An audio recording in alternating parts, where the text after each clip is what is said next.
ভূ রাজনীতির কৌশলগতভাবে গুরুত্বপূর্ণ কেন্দ্র হয়ে উঠেছে ভারতের শিলিগুড়ি করিডোর বা চিকেন স্নেক নামেও বেশ পরিচিত। এই করিডোরকে পূর্ব এশিয়ার সেতু বলা হয়। পূর্বে নেপাল, পশ্চিমে বাংলাদেশ আর মাঝখানে একটি সংকীর্ণ অংশ মাত্র ২০-২২ কিলোমিটার, যা ভারতের নিয়ন্ত্রণে। অংশটা এতটাই সংকীর্ণ যে এটি কল্পনার চোখে দেখলে ম্যাপে তাকে মুরগির ঘাড়ের মতো দেখায়। উত্তর পূর্ব ভারতের সঙ্গে দেশের বাকি অংশের যোগসূত্র হিসেবে অবস্থান করছে ওই এলাকা, আর এই এলাকাই হল শিলিগুড়ি করিডর। কারণ উত্তর পূর্ব ভারতের সঙ্গে দেশের বাকি অংশের সড়ক ও রেল যোগাযোগের জন্য একমাত্র ভরসা ওই সংকীর্ণ এলাকা।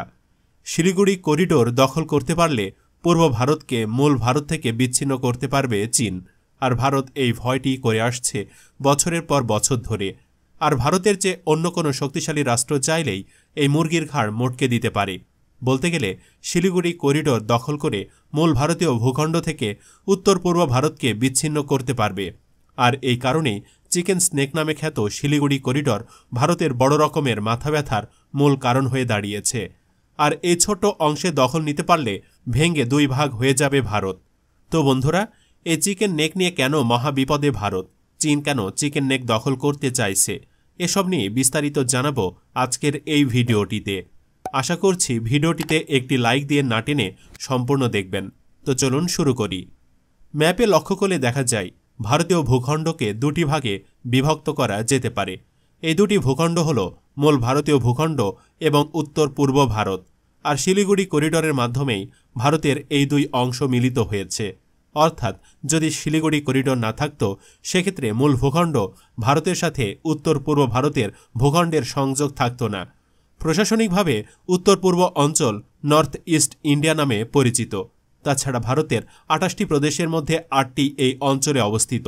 সিকিম, আসাম, মেঘালয়, মিজোরাম, ত্রিপুরা, মণিপুর, নাগাল্যান্ড এবং অরুণাচল, এই ৮টি প্রদেশের মধ্যে সিকিম বাদে অবশিষ্ট ৭টি প্রদেশ একত্রে সেভেন সিস্টার্স নামে পরিচিত।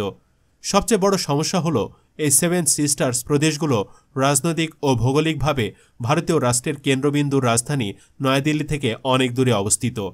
বর্তমানে শিলিগুড়ি করিডোরের মধ্যে দিয়ে সড়ক এবং রেলপথের মাধ্যমে মূল ভারতীয় ভূখণ্ড ও উত্তর পূর্ব ভারতের মধ্যে সংযোগ রক্ষিত হয় এবং এইখান দিয়েই উত্তর পূর্ব ভারতের সৈন্যদের জন্য সামরিক সরঞ্জাম ও রসদপত্র প্রেরণ করা হয়। কিন্তু শিলিগুড়ি করিডোর অত্যন্ত সংকীর্ণ এবং এর ফলে এই করিডোর পরিবহন ব্যবস্থার দিক থেকে সবসময়ই চাপে থাকে। এই করিডোর দিয়ে যে রেলপথটি গিয়েছে সেটিতে মাত্র একটি লাইন রয়েছে এবং করিডোরটির মধ্য দিয়ে যাওয়া সড়ক ও রেলপথ প্রায়ই ভূমিধস এবং অন্যান্য প্রাকৃতিক দুর্যোগের ফলে ক্ষতিগ্রস্ত হয়। চীন এবং শিলিগুড়ি করিডোরের মধ্যবর্তী দূরত্ব এত কম যে চীনারা তাদের বর্তমান অবস্থান থেকে করিডোরটির ওপর গোলাবর্ষণ করতে পারে।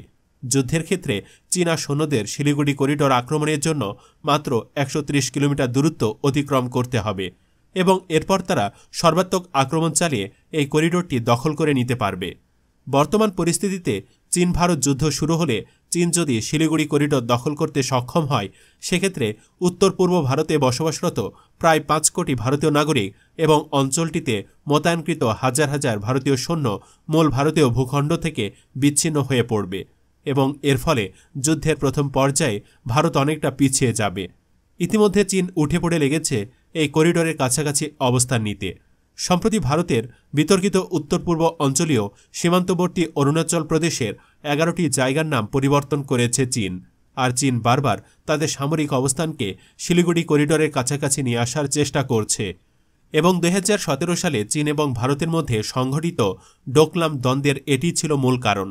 চীন ভুটানের ডোকলাম অঞ্চলের ওপর নিয়ন্ত্রণ স্থাপন করতে পারলে তাদের সামরিক উপস্থিতি শিলিগুড়ি করিডোরের একেবারে কাছাকাছি চলে আসবে এবং এর ফলে ভারতের দৃষ্টিতে করিডোরটি নিরাপত্তা ঝুঁকির মাত্রা বহুগুণ বৃদ্ধি পাবে। এজন্য ভারত ডোকলামে চীনা আধিপত্য স্থাপনের ঘোর বিরোধী। চীনের পক্ষে শিলিগুড়ি করিডোরটি দখল করা বা দখল করার পর করিডোরটি নিয়ন্ত্রণে রাখা খুব একটা সহজ হবে না। করিডোরটি দখলের জন্য চীনা সৈন্যদেরকে একটি অত্যন্ত সরু ভূখণ্ডের মধ্যে দিয়ে অগ্রসর হতে হবে। ইয়াদম ও দোকলাম উভয় স্থানের একপাশে ভারতের সিকিম প্রদেশ এবং অন্য পাশে ভুটানি ভূখণ্ড অবস্থিত। এই অবস্থায় চীনা সৈন্যরা যদি চুম্বি উপত্যকা থেকে শিলিগুড়ি করিডোরের দিকে অগ্রসর হয়, সেক্ষেত্রে ভারতীয় সৈন্যরা দুদিক থেকে অগ্রসর হবে এবং চীনা সৈন্যদের ওপরে গোলাবর্ষণ করতে ও বিমান হামলা চালাতে পারবে, আর এর মধ্য দিয়ে তাদের অগ্রযাত্রা প্রতিহত করতে পারবে। তবে চীন যদি শিলিগুড়ি করিডোরটি সহজে দখল করে নিতে সক্ষম হয়, সেক্ষেত্রে ভারতীয় সৈন্যরা দুপাশ থেকে পাল্টা আক্রমণ চালিয়ে সহজেই করিডোরটি পুনর্দখল করে নিতে পারবে। কিন্তু ভারতীয় সামরিক কর্মকর্তারা যে ধরনের পরিস্থিতির কথা বলছেন, সেটি সম্ভাব্য বিভিন্ন পরিস্থিতির মধ্যে একটি পরিস্থিতি মাত্র। যুদ্ধের সময় চীনা সৈন্যরা যদি কেবল ডোকলামের মধ্য দিয়ে অগ্রসর না হয়ে আশেপাশের ভারতীয় ও ভুটানি বর্ডার দখল করে এরপর শিলিগুড়ি করিডোরের দিকে অগ্রসর হয়, সেক্ষেত্রে ভারতীয়দের পক্ষে করিডোরটি রক্ষা করা কঠিন হয়ে দাঁড়াবে।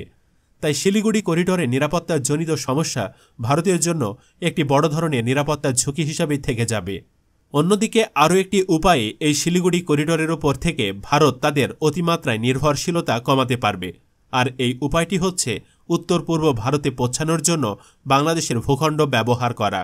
আপনি যদি বাংলাদেশের মানচিত্রটি ভালোভাবে দেখেন, তাহলে দেখা যাবে বাংলাদেশের বর্ডারের বিশাল অংশ জুড়ে আছে ভারতের 7 সিস্টার। ঠিক এই কারণে ভারত যেমন বাংলাদেশের জন্য গুরুত্বপূর্ণ, ঠিক সমানভাবে বাংলাদেশও ভারতের জন্য ততটাই গুরুত্বপূর্ণ। বাংলাদেশ একটি অতি গুরুত্বপূর্ণ স্থানে অবস্থান করছে। এজন্য চীন এবং ভারত উভয় দেশ বাংলাদেশকে পাশে পাওয়ার জোরালো চেষ্টা অব্যাহত রেখেছে। বাংলাদেশের সঙ্গে সম্পর্ক উন্নয়নে নানাবিধ কৌশল অবলম্বন করছে চীন।